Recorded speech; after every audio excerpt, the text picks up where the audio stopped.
In attesa della discussione in Consiglio regionale della risoluzione sugli elettrodotti si stringono nuove alleanze sul territorio. Il nuovo sindaco di Limana, Milena De Zanet, sta tessendo contatti con i colleghi amministratori che, come lei, hanno ricevuto da Terna la richiesta per un incontro che tratterà dell'elettrodotto. Il bellunese ha già inviato un segnale forte ai potenti dell'energia. Basta calpestare i territori deboli.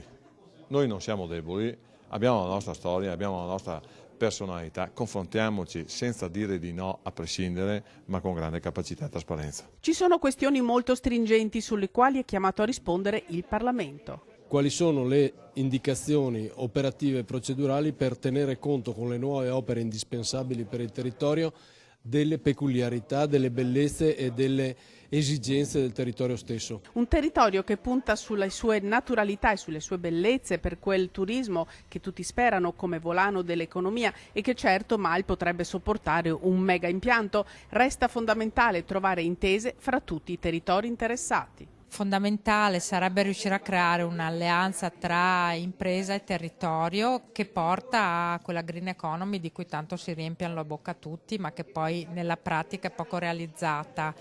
Io auspico che effettivamente ci sia una presa di posizione, una coscienza, certo che se il messaggio arriva da più parti e il messaggio è il nostro territorio è preziosissimo, difendiamolo, sia più facile, abbia più facile attecchimento, una riprogettazione di tutto il percorso tenuto conto delle nuove tecnologie, delle nuove esigenze.